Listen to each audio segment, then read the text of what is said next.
मानसरोवर खंड 6 में से हिंदी साहित्य के मशहूर लेखक प्रेमचंद जी द्वारा लिखित विचित्र होली नाम की कहानी।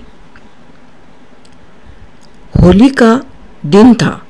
Mister A.B. क्रास शिकार खेलने गए हुए थे। साइंस, अर्दली, मेहतर, बिश्ती, ग्वाला, धोबी सब होली मना रहे थे।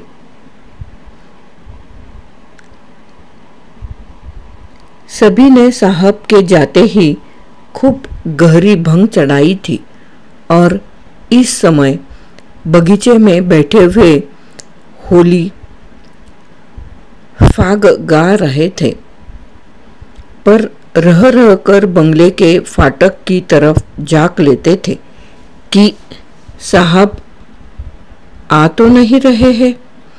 इतने में शेख नूर अली आकर सामने खड़े हो गए। साइस बोला, कहो खान सामा जी, साहब कब आएंगे? नूर अली बोला, उसका जब जी चाहे आए। मेरा आज इस्तीफा है, अब इसकी नौकरी न करूँगा। अर्दली ने कहा, ऐसी नौकरी फिर न पाओगे। 4 पैसे ऊपर की आमदनी है, नाहक छोड़ते हो। नूर अली बोला, अजी लानत भेजो, अब मुझसे गुलामी न होगी। यह हमें जूतों से ठुकराए और हम इनकी गुलामी करें। आज यहाँ से डेरा कुछ है। आओ तुम लोगों की दावत करूं। चले आओ, कमरे में आराम से मेज पर डट जाओ। वह बोतलें पिलाओ कि जिगर ठंडा हो जाए। साइस बोला, और जो कहीं साहब आ जाए। नूर अली बोला, वह अभी नहीं आने का, चले आओ। साहब के नौकर प्राय शराबी होते हैं।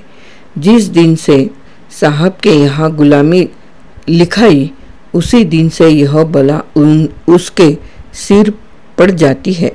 जब मालिक स्वयं बोतल उड़ेल जाता हो तो भला नौकर क्यों चुकने लगे। यह निमंत्रण पाकर सबके सब उठे। भंग का नशा चढ़ा ही हुआ था। ढोल मंजरी छोड़ छाड़ कर नूर अली के साथ चले और साहब के खाने के कमरे में कुर्सियों पर आ बैठे। नूर अली ने विस्की की बोतल खोलकर गिलास भरे और चारों ने चढ़ाना शुरू कर दिया। ठर्रा पीने वालों ने जब यह मज़ेदार चीज़ें पाई तो गिलास लुढ़काने लगे। खानसामा भी उत्तेजित करता जाता था। जरा देर में सभी के सिर फिर गए, बह जाता रहा। एक ने होली छेड़ी, दूसरे ने सुर मिलाया, गाना होने लगा। नूर अली ने ढोल मजीरा लाकर रख दिया। वही मजलिस जम गई। गाते गाते एक उठकर नाचने लगा, दूसरा उठा, यहाँ तक कि सब के सब कमरे में चौकड़ियाँ भरने लगे। हू हक मचने लगा। कबीर, फाक, चौताल, गाली गलौज, मारपीट, बारी बारी सबका नंबर आया। सब ऐसे निडर हो गए थे मानो अपने घर में है। कुर्सियाँ उलट गई, दीवारों पर तस्वीरें टूट गई। एक ने मेज उलट दी, दूसरे ने रिकाबियों को गेंद बनाकर उछालना शुरू किया। यहाँ यही हंगामा मचा हुआ था कि शहर के रईस लाला उजागर मल का आगमन हुआ। उन्होंने यह कौतुक देखा तो चकराए। खानसामा से पूछा, यह क्या गोलमाल है? साहब देखेंगे तो क्या कहेंगे? नूर अली बोला, साहब का हुक्म ही ऐसा है तो क्या करे। आज उन्होंने अपने नौकरों की दावत की है, उनसे होली खेलने को भी कहा है। सुनते हैं लाट साहब के यहाँ से हुक्म आया है कि रियाया के साथ खूब रब्त जब्त रखो। उनके त्योहार में शरीक हो, तभी तो यह हुक्म दिया है, नहीं तो इनके मिजाज ही मिलते थे। आइए तशरीफ रखिए, निकालो कोई मज़ेदार चीज़, अभी हाल में विलायत से पार्सल आया है। राय उजागरमल बड़े उदार विचारों के मनुष्य थे। अंग्रेजी दावतों में बेधड़क शरीक होते थे। रहन सहन भी अंग्रेजी ही था और यूनियन क्लब के तो वह एकमात्र कर्ता ही थे। अंग्रेज़ों से उनकी खूब छनती है और मिस्टर क्रॉस तो उनके परम मित्र ही थे। जिलाधीश से चाहे वह कोई हो, सदैव उनकी घनिष्ठता रहती थी। नूर अली की बातें सुनते ही एक कुर्सी पर बैठकर बोले, अच्छा यह बात है, हाँ तो फिर निकालो कोई मज़ेदार चीज़, कुछ गज़ल भी हो। नूर अली बोला, हुजूर आपके लिए सब कुछ हाजिर है। लाला साहब कुछ तो घर ही से पीकर चले थे, यहाँ कई गिलास चढ़ाए तो जवान लड़खड़ाते हुए बोले, क्यों नूर अली, आज साहब होली खेलेंगे? नूर अली बोला, जी हाँ। उजागर बोला, लेकिन मैं रंग वंग तो लाया नहीं, भेजो चटपट किसी को मेरी कोठी से रंग पिचकारी वगैरह लाए। साइज से क्यों घसीटे, आज तो बड़ी बहार है।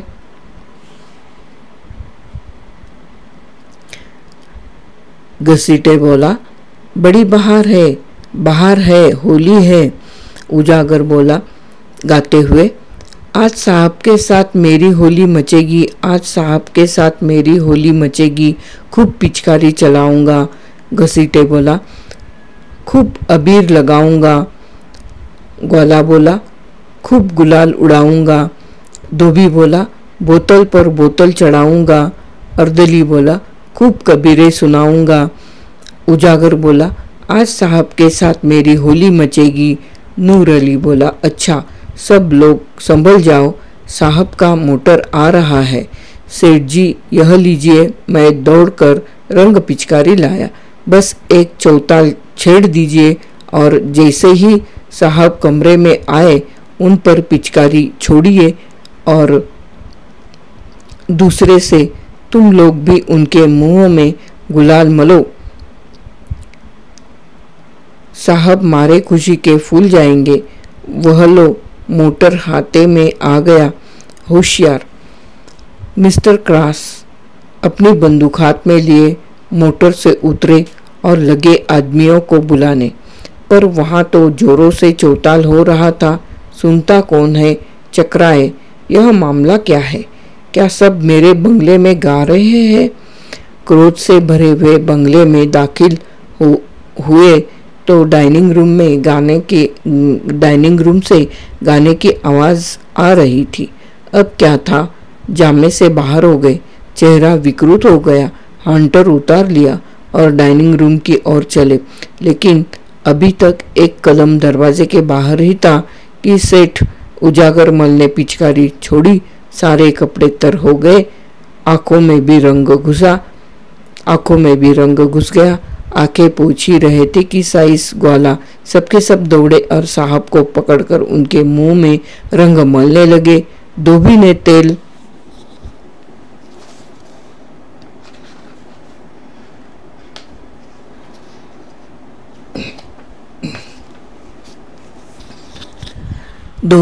तेल और कालिक का पाउडर लगा दिया। साहब के क्रोध की सीमा न रही। हंटर लेकर सभी को अंधाधुंध पीटने लगा। बेचारे सोचे हुए थे कि साहब खुश होकर इनाम देंगे। हंटर पड़े तो नशा हिरन हो गया, कोई इधर भागा कोई उधर। सेठ उजागरमल ने यह रंग देखा तो ताड़ गए कि नूर अली ने झांसा दिया। एक कोने में दुबके रहे। जब कमरा नौकरे से खाली हो गया तो साहब उनकी ओर बढ़े। लाला साहब के होश उड़ गए, तेजी से कमरे के बाहर निकले और सिर पर पैर रखकर बेतहाशा भागे। साहब उनके पीछे दौड़े। सेठ जी की फीटन फाटक पर खड़ी थी। घोड़े ने दमदम खटखट सुनी तो चौंका, कनौतियाँ खड़ी की और फिटन ले भागा। विचित्र दृश्य था। आगे आगे फिटन, उसके पीछे पीछे सेठ उजागरमल, उनके पीछे हंटरधारी मिस्टर क्रॉस। तीनों बगटूट सरपट मतलब सरपट दौड़े। तीनों बगटूट दौड़े मतलब सरपट दौड़े चले जाते थे। सेठ जी एक बार ठोकर खाकर गिरे, पर साहब के पहुँचते पहुँचते संभल कर उठे। हाथे के बाहर सड़क तक घोड़दौड़ रही। अंत में साहब रुक गए, मुंह में कालिक लगाए। अब और आगे जाना हास्यजनक मालूम हुआ। यह विचार भी हुआ कि सेठ जी को काफ़ी सज़ा मिल चुकी। अपने नौकरों की खबर लेना भी जरूरी था। लौट गए। सेठ उजागरमल की जान में जान आ गई। बैठकर हाँफने लगे। घोड़ा भी ठिठक गया। कोचवान ने उतरकर उन्हें संभाला और गोद में उठाकर गाड़ी पर बैठा दिया। लाला उजागरमल शहर सहयोगी समाज के नेता थे। उन्हें अंग्रेजों की भावी शुभकामनाओं पर पूर्ण विश्वास था। अंग्रेजी राज्य की तालीमी माली और मुल्की तरक्की के राग गाते रहते थे। अपनी वक्तृताओं में सहयोगियों को खूब फटकारा करते थे। अंग्रेज़ों में इधर उनका आदर सम्मान विशेष रूप से होने लगा था। कई बड़े बड़े ठेके जो पहले अंग्रेज ठेकेदारों ही को मिला करते थे, उन्हें दिए गए। सहयोग ने उनके मान और धन को खूब बढ़ाया गया। अतः मुंह से चाहे वह असहयोग की कितनी ही निंदा करे, पर मन में उनकी उन्नति चाहते थे। उन्हें यकीन था कि सहयोग एक हवा है, जब तक चलती रहे उसमें अपने गीले कपड़े सुखा ले। वह असहयोगियों के कृत्यों का खूब बढ़ा कर बयान किया करते थे और अधिकारियों के कृत्यों को इन गढ़ी हुई बातों पर विश्वास करते देखकर दिल में उन पर खूब हंसते थे। जो सम्मान बढ़ता था, उनका आत्माभिमान भी बढ़ता था। वह अब पहले की भांति भीरू न थे। गाड़ी पर बैठे और जरा सांस फूलना बंद हुआ तो इस घटना की विवेचना करने लगे। अवश्य नूर अली ने मुझे धोखा दिया। उसकी असहयोगियों से भी मिली भगत है। ये लोग होली नहीं खेलते तो इनका इतना क्रोधोन्मत्त होना इसके सिवाय और क्या बतलाता है कि हमें ये लोग कुत्तों से बेहतर नहीं समझते। इनको अपने प्रभुत्व का कितना घमंड है। यह मेरे पीछे हंटर लेकर दौड़े। अब विदित हुआ कि यह जो मेरा थोड़ा बहुत सम्मान करते थे, वह केवल धोखा था। मन में यह हमें अब नीच और कमीना समझते हैं। लाल रंग कोई बाण नहीं था। हम बड़े दिनों में गिरजे जाते हैं, इन्हें डालियाँ देते हैं। वह हमारा त्योहार नहीं है, पर यह जरा सा रंग छोड़ देने पर इतना बिगड़ गया। हाँ, इतना अपमान मुझे उसके सामने ताल ठोक कर खड़ा हो जाना चाहिए था। भागना कायरता थी। इसी से दबाना चाहते हैं। इनकी यह विनयशीलता और सज्जनता केवल अपना मतलब गांठने के लिए है। इनकी निरंकुशता, इतना गर्व वही है। जरा भी अंतर नहीं। सेठ जी के हृदगत भावों ने उग्र रूप धारण किया। मेरी यह अधोगति अपने अपमान की याद रह कर उनके चित्त को विवल कर रही थी। यह मेरे सहयोग का फल है। मैं इसी योग्य हूँ। मैं उनकी सौहार्दपूर्ण बातें सुन फूला न समाता था। मेरी मंद बुद्धि का इतना भी न सूझता था कि स्वाधीन है और पराधीन में कोई मेल नहीं हो सकता। मैं असहयोगियों की उदासीनता पर हंसता था। अब मालूम हुआ कि वे हास्यास्पद नहीं है। मैं स्वयं निंदनीय हूँ। वह अपने घर न जाकर सीधे कांग्रेस कमेटी के कार्यालय की ओर लपके। वहां पहुंचे तो एक विराट सभा देखी। कमेटी ने शहर में छूत अछूत छोटे बड़े सबको होली का आनंद मनाने के लिए निमंत्रित किया था। हिंदू मुसलमान साथ साथ बैठे हुए प्रेम से होली खेल रहे थे। फल भोज का भी प्रबंध किया गया था। इस समय व्याख्यान हो रहा था। सेठ जी गाड़ी से तो उतरे, पर सभा स्थल में जाते संकोच होता था। ठिठकते हुए विस्मित होकर उनकी ओर ताकने लगे। यह खुशामदियों के आचार आज यहाँ कैसे भूल पड़े। इन्हें तो किसी सहयोगी सभा में राजभक्ति का प्रस्ताव पास करना चाहिए था। शायद भेद लेने आए हैं कि लोग क्या कर रहे हैं। उन्हें चिढ़ाने के लिए लोगों ने कहा, कांग्रेस की जय। उजागर मल ने उच्च स्वर से कहा, असहयोग की जय। फिर ध्वनि हुई, खुशामदियों की जय।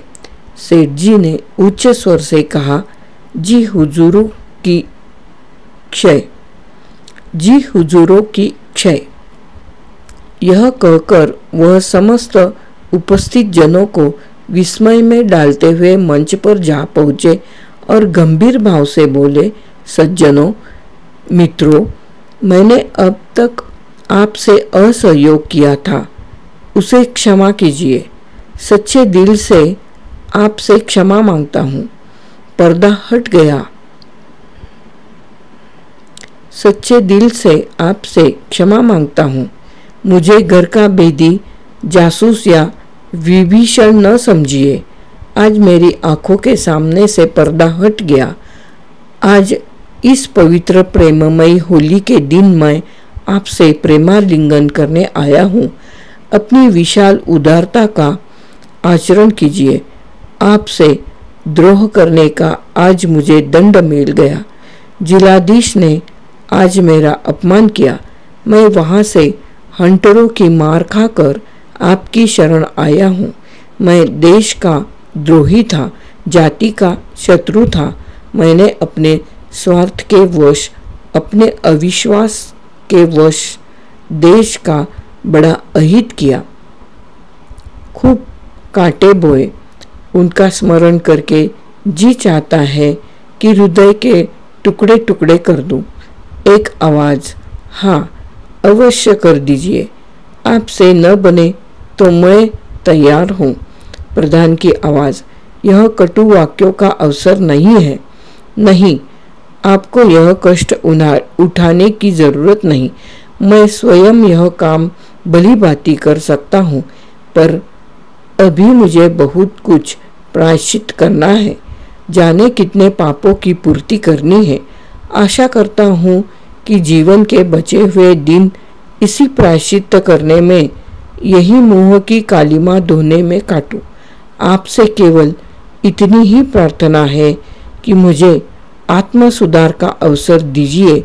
मुझ पर विश्वास कीजिए और मुझे अपना दिन सेवक समझिए। मैं आज से अपना तन मन धन सब आप पर अर्पण करता हूँ।